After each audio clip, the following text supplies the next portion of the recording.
And welcome to another episode of the Don't Argue with the Facts podcast. I'm your host Noah Love, and today we will be talking about Indiana versus Miami, the national championship game, an instant classic that was won by Indiana. We are going to really dive deep into why Indiana won that game, why Miami lost it. Let's get right into it. On this episode of Don't Argue with Facts podcast, let's start. Obviously, last night, Indiana. Let's go! Indiana 16-0. Indiana defeats the U 27-21 to capture its first ever national championship. They are the first new national champion since the Florida Gators in the 90s. They are the first ever 16-0 team in the modern era. The last college football team to go 16-0 was 1894, those Yale Bulldogs. And Curt Cignetti has done the greatest turnaround in sports history. Yes, I said in sports history, and he's only done it in 2 years. Unbelievable. And even waking up this morning, I'm kind of still, and I'm gonna come at it from a fan perspective first, as a fan of the Indiana program. I'm still stunned by what I watched. I'm still stunned. This was a team that 4 years ago was 2-10. This was a team that a couple years ago was 4-8, or a program that was 4-8, and their only Big Ten win was on the road at Michigan State under Tom Allen, and it was, I guess, okay for them. This was a program that before Cignetti got there, I'm talking about the year before, went 3-9 and lost to Illinois because they couldn't stop a backup quarterback throwing for 500 yards. This was a program that went to overtime with Akron at home. That's this program. This is a program over the 2010s that just, outside of that 8-4 year, have been putrid. Kevin Wilson looked like they had him going in the right direction and everything like that. They on the road to this championship, in terms of powers, that they beat Oregon, they beat Penn State, then they go and beat Ohio State, then they go and beat Alabama, then they go and beat Oregon again, and now they beat the U in Miami. In terms of the actual game here, it was a very defensive rock fight, and you felt like that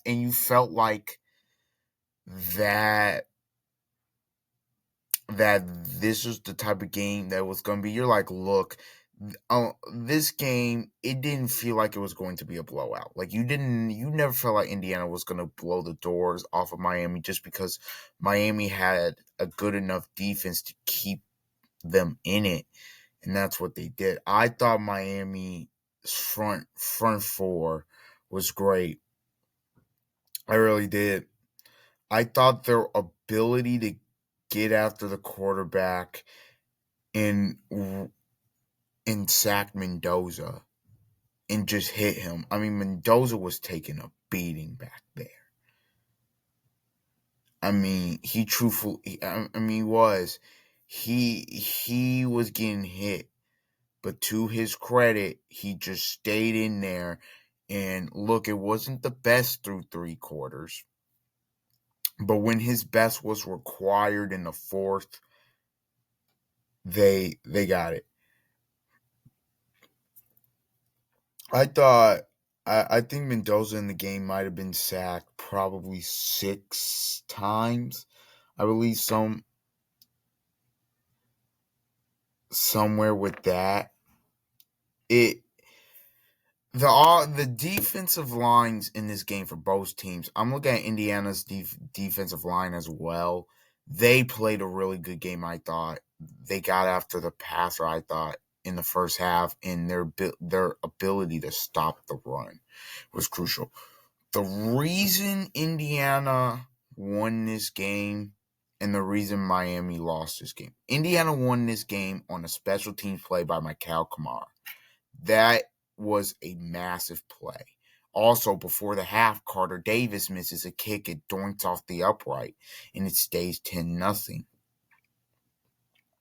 And then obviously the touchdown. Obviously, the block by Michael Kamara and Isaiah Jones scoops it up for touchdowns. That big, you obviously in a game where you're playing field position, that's a massive play. Again, Indiana, complementary football is what they play. Offense is struggling, the defense can pick them up. If the defense is struggling, the offense picked them up. Special defense, okay. Offense is struggling, defense did well. Special teams, we need to make a play. So I said, I was like, look, this game is going to come down to a special team score, a defense or special team score. I felt like that. Talking to my friend watching the game, I'm like, if Indiana's going to win, they're going to need a special teams or defensive score because right now the offense can't generate anything. And sure enough, a couple plays later, Kamara makes the play.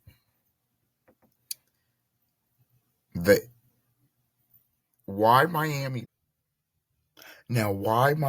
lost this game? Miami lost this game for abundance of reasons. Number one, they shot themselves in the foot too many times. You've got the block punt. Before even the block punt in that half, you give Indiana a free first down because you grab the face mask. Now, obviously, Indiana didn't end up doing anything with that, but what about on the previous drive?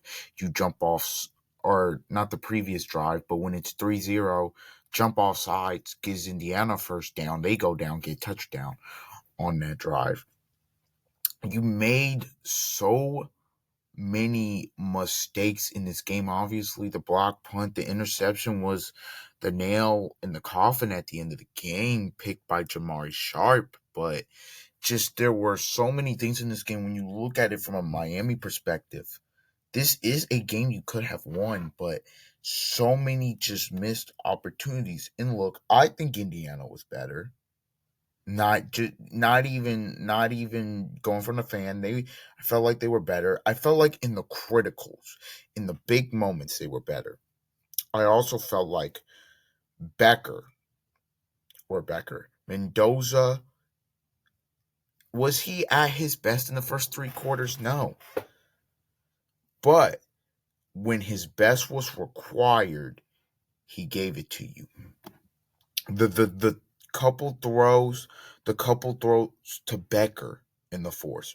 Obviously, the touchdown run, 4th and 5, Cignetti, cojones, are going for that, obviously. So a 4th and 5, it's a draw. He jukes and then he runs over the defender that laid him out last year when he was at Cal, and then dives into the end zone. I mean, with Miami here, you just could, late in the game, you couldn't get a stop on a critical down. Mendoza in the fourth quarter was that dialed. He was so dialed, and I think from Miami perspective, yes, you broke that big run that happened, but the game was lost on the block punt. Right? In the game where you're playing field position, and in a game where Indiana, even though they didn't get anything going on offense for a while, they didn't just turn the ball over. They said, you know what? We're just going to give you field position. We're just going to play this field position game. When you have what's basically a turnover and it turns into a score, that's a massive play. That's where, to me, the game was really won and lost. And look, you could say Carson Beck still had a chance to obviously go down there and win you the game, but I just think when you make against a great team like Indiana, and we've seen it all year, when you make mistakes against them, they are going to capitalize on those mistakes, and you cannot make a lot of mistakes against them. And look, Indiana has some mistakes in this game as well, but they didn't shoot themselves in the foot as much as Miami did. Again, this game took a lot of guts, a lot of grit. I thought it was a gutsy performance from Carson Beck. I really do not think he was that bad in the game. I know the late pick is going to be like, I thought in the second half he did a really good job. I think Shannon Dawson, he went more up tempo, which helped in this game. And I just think that overall, Miami, they took Indiana down to the last wire, to the limit. A team that's 16-0, it hasn't been done since 1894. They took that team to the limit. Like Miami, people are debating, is the U back? I think Miami's going to be around and they're going to be in it. You have to look at what this means for college football with Miami being back as a national power. I mean, look, Miami, they win 10 games. They get into the playoff. They knock off an SEC power in A&M, or that look like an SEC power in A&M. They then knock out a Big Ten power that was Ohio State. Oh, they can't be Ohio State. And then they knock off Ole Miss. And they didn't even play their best game against Ole Miss. And then they're a drive away from knocking off Indiana, which is the best team we've seen since 19 LSU. So I think here for Miami, you look at the outlook, and obviously I'll get to the Indiana side in a minute. I kind of started with what they was done, but what they done. But if you look at Miami, I think Cristobal, in terms of being a coach, in terms of being a national championship coach, I think there were a lot of doubts about him. I think there are still doubts if he can win the big one, obviously, but I think more of those, they've been put to rest. You know what Miami's going to be going forward from a defensive perspective and an offensive perspective. You know what they're going to be going forward, and I think the U being back potentially I think being back is a good thing. It's a great thing. Now for Indiana's perspective, this changes the way you think about college football. This changes the way programs look. There was a sense of inevitability until about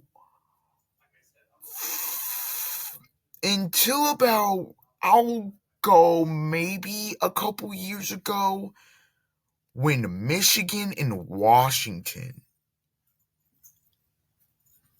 ended up playing for the national championship.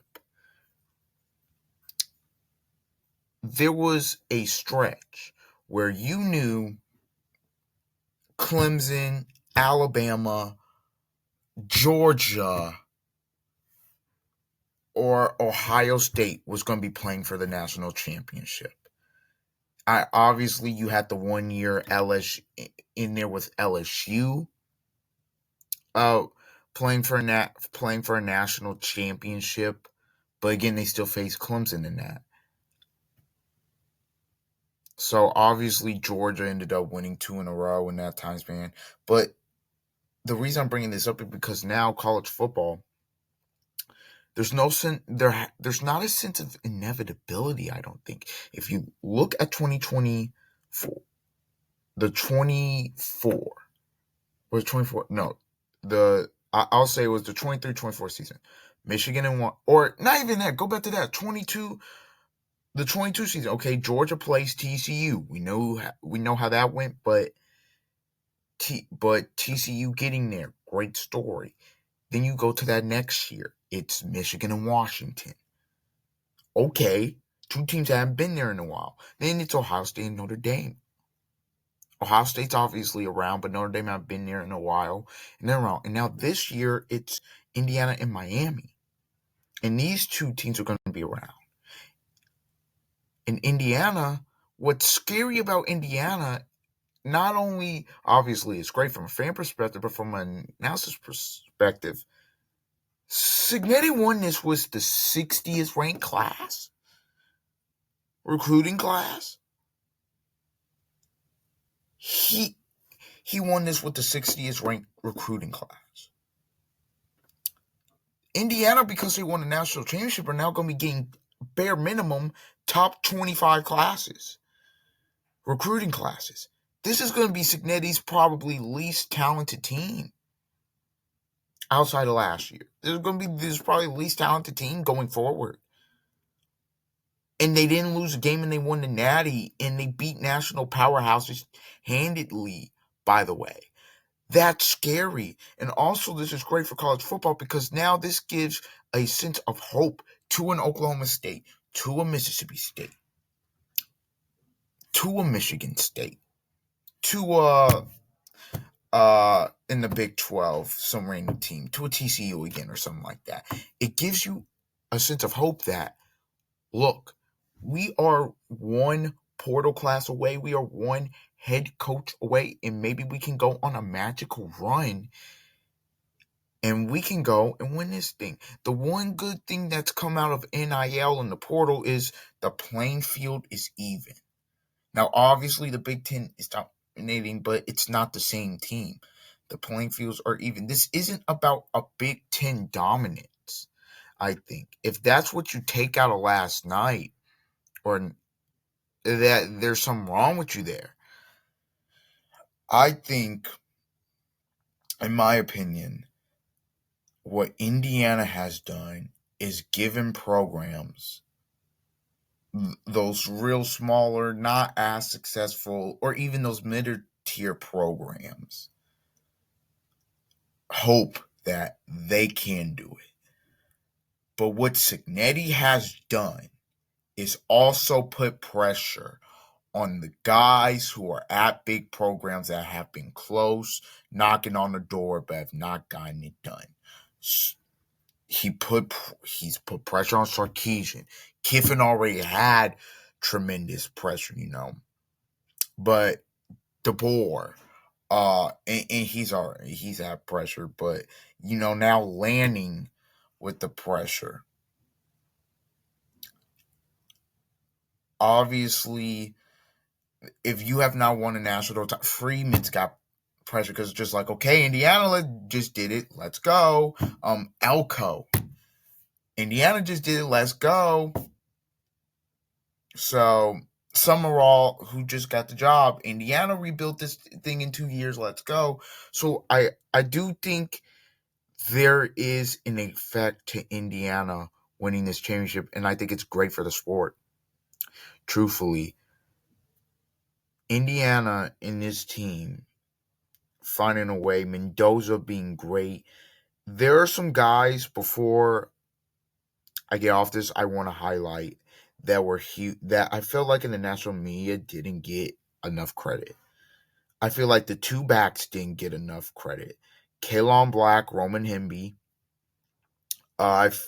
When you have two backs that go for over 1,000 yards and you're able to run the football like they are, Kalon Black was on the team last year, but he got some run, but not as much as this year. Roman Hemby transferred in from Maryland. He was their bell cow back, and he had a great year as a senior. I feel like Charlie Becker is a guy that did not get enough pub. Third game of the early in the year, wasn't getting a lot of run. Elijah Sherratt gets hurt. He comes in. He starts to really ball. And now you can't take him off the field. A guy that doesn't get enough pub, in my opinion, Lewis Moore, Sr., 6 picks. Every time it felt like in a big game, Indiana needed a big play. Lewis Moore was big. Isaiah, they call him Bones Jones. Isaiah Jones I feel like didn't get a lot of pub this year and should have. And another guy, Riley Nowakowski, who had a rushing touchdown in this game. He is the ultimate team player.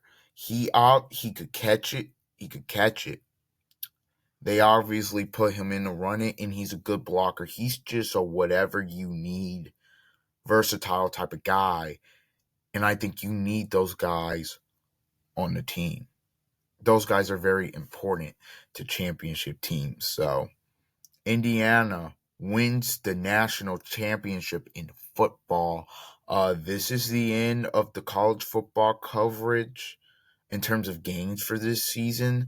We now move to college basketball, and when the NFL finishes up, we'll move to more NBA.